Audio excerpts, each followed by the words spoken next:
Medina ইসলামের একটি পবিত্রতম নগরী। সর্বশেষ নবী হজরত মুহাম্মদ সাল্লাল্লাহু আলাইহিসাল্লাম মক্কায় কাফিরদের অত্যাচারে অতিষ্ঠ হয়ে আল্লাহর নির্দেশে মদিনায় হিজরত করেন।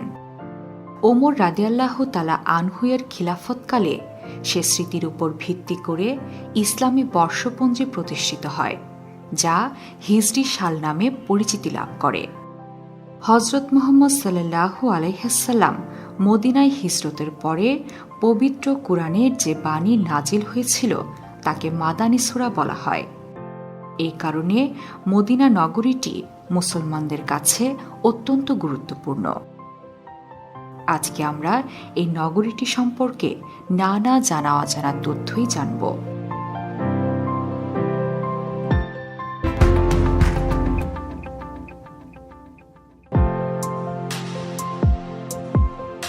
মদিনায় মুহাম্মদ সাল্লাল্লাহু আলাইহিসাল্লামের আগমনের বহু পূর্ব থেকেই জনবসতি ছিল।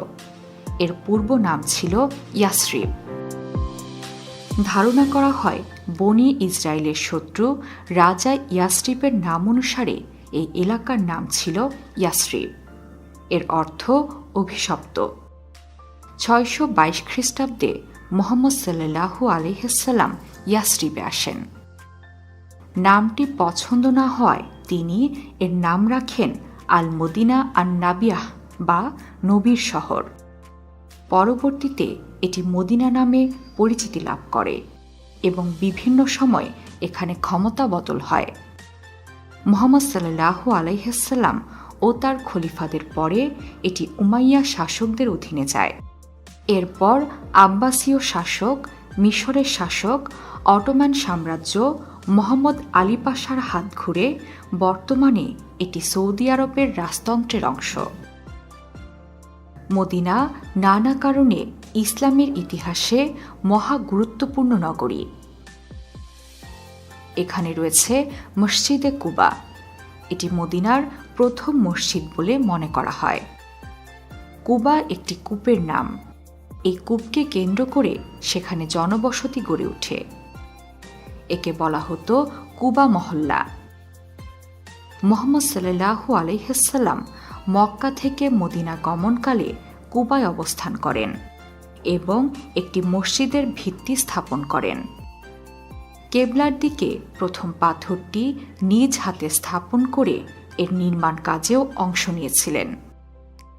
তাই মুসলমানদের কাছে মসজিদটি অত্যন্ত গুরুত্বপূর্ণ। নির্মাণের পর থেকে এটি বেশ কয়েকবার সংস্কার করা হয়েছে। মসজিদটি নির্মাণে এক ধরনের সাদা পাথর ব্যবহার করা হয়েছে, যা অন্য কোথাও দেখা যায় না। 4টি মিনার, ছাদে একটি বড় গম্বুজ এবং পাশে 5টি ছোট গম্বুজ রয়েছে। মসজিদের ভেতরের কাজও মনোমুগ্ধকর। দামি কার্পেট বিছানো মেঝেতে নামাজ আদায় করেন মুসল্লিরা। মসজিদে কুবার নিকট ইসলামের বিরুদ্ধে ষড়যন্ত্রকারীরা আরেকটি মসজিদ নির্মাণ করে। এর নাম মসজিদে জিরার। এখানে বসে মুসলমানদের বিরুদ্ধে ষড়যন্ত্র করত শত্রুরা। আল্লাহর নির্দেশে সেটি মুহাম্মদ সাল্লাল্লাহু আলাইহিসাল্লাম ভেঙে দেন। এর উল্লেখ পবিত্র কোরআনে আছে। এর ধ্বংসাবশেষ এখনও বিদ্যমান। কুবায় মুহাম্মদ সাল্লাল্লাহু আলাইহিসাল্লাম 14 দিন অবস্থান করেছিলেন। এরপর তিনি মদিনার উদ্দেশ্যে রওনা হন। যেদিন তিনি রওনা হন সেদিন ছিল শুক্রবার। দুপুরের নামাজের ওয়াক্ত হয়ে গেলে তিনি বনি সালেম গোত্রের উপত্যকায় সাহাবীদের নিয়ে জুমার নামাজ আদায় করেন। সেখানে 100 জন মুসল্লি শরিক হন। সেটি ছিল ইসলামের প্রথম জুমার নামাজ। পরবর্তীতে সে স্থানে একটি মসজিদ নির্মাণ করা হয়। এর নাম রাখা হয় মসজিদে জুমা। মসজিদটি প্রথমে পাথর দিয়ে তৈরি করা হয়। পরবর্তীতে বিভিন্ন সময় এটি সংস্কার করা হয়। মসজিদটিতে একসঙ্গে 650 জন মুসল্লি নামাজ আদায় করতে পারেন। মুহাম্মদ সাল্লাল্লাহু আলাইহিসাল্লামের স্মৃতিধন্য আরেকটি মসজিদ হচ্ছে মসজিদে গামামা। গামামা অর্থ মেঘমালা। একবার অনাবৃষ্টির সময় মুহাম্মদ সাল্লাল্লাহু আলাইহি ওয়াসাল্লাম সাহাবীদের নিয়ে খোলা স্থানে বৃষ্টির জন্য নামাজ আদায় করেছিলেন। নামাজের পর প্রচুর বৃষ্টিপাত হয়।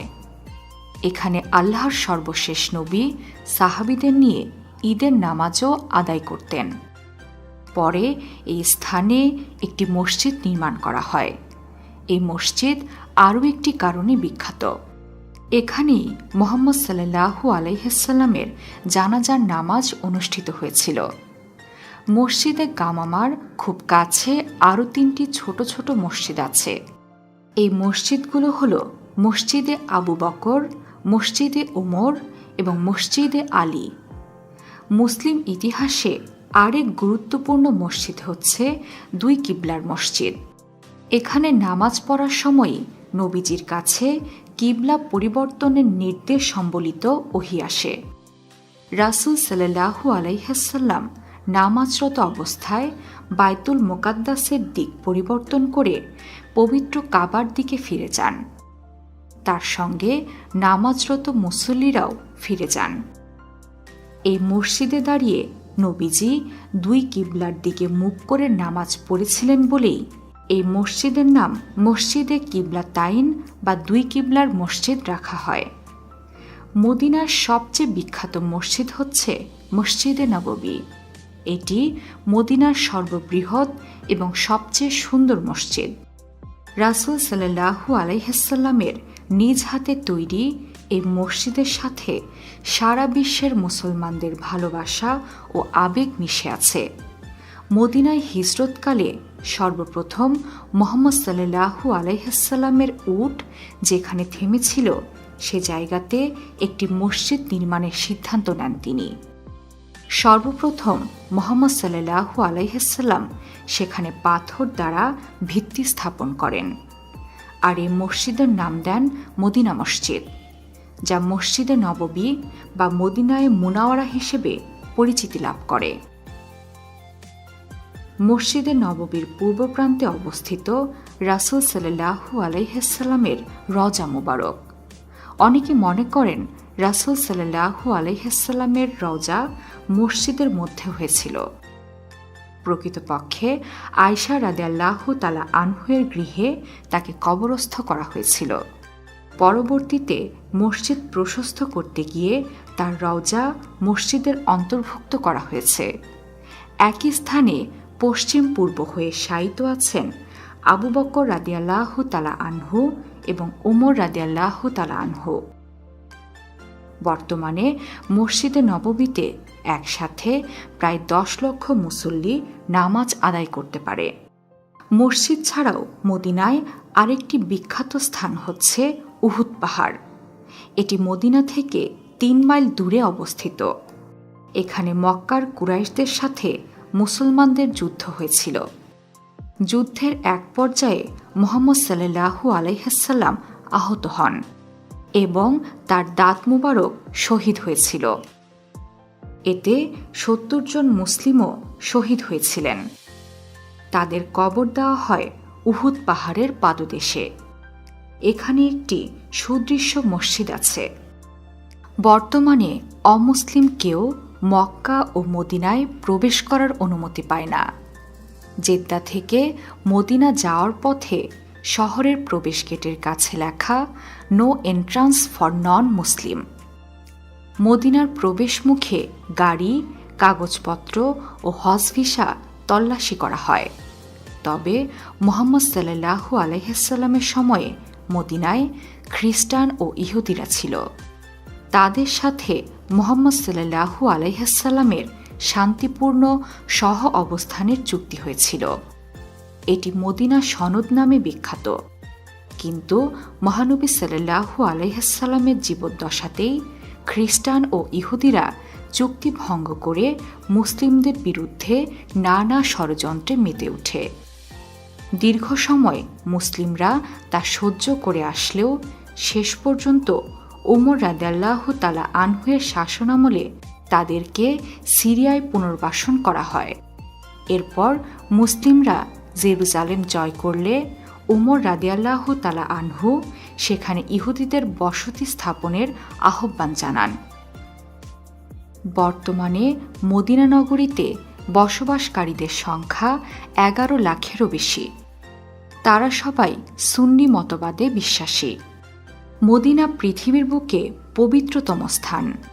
মদিনা নগরী সম্পর্কে মহানবী সাল্লাল্লাহু আলাইহি ওয়াসাল্লাম বলেছেন, যে ব্যক্তি মদিনার অধিবাসীদের কোনো ক্ষতি সাধন করতে চায়, আল্লাহ তাকে নিশ্চিহ্ন করে দেবেন, যেভাবে লবণ পানির মধ্যে মিশে যায়।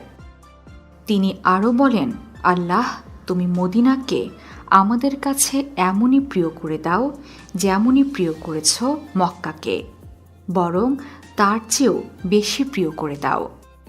কিয়ামতের আগে যখন পৃথিবীতে দাজ্জাল এসে অরাজকতা সৃষ্টি করবে, তখন সে দুটি নগরীতে প্রবেশ করতে পারবে না, এক মক্কা ও আরেকটি মদিনা নগরী। মদিনা হজরত মুহাম্মদ সাল্লাল্লাহু আলাইহি ওয়াসাল্লামের প্রিয় নগরী, তাই প্রতিটি মুসলিম এই নগরীকে ভালোবাসে। সব মুসলিমেরই স্বপ্ন থাকে জীবনে একবার হলেও এই পবিত্র নগরীটিতে যাওয়া। তাই তো আব্দুল আলিম সুর ধরেছেন, মনে বড় আশা ছিল যাব মদিনায়। বিশ্বের নানা প্রান্তে ছড়িয়ে থাকা এমন জানা অজানা তথ্য জানতে সাবস্ক্রাইব করুন বিশ্বপ্রান্তরে।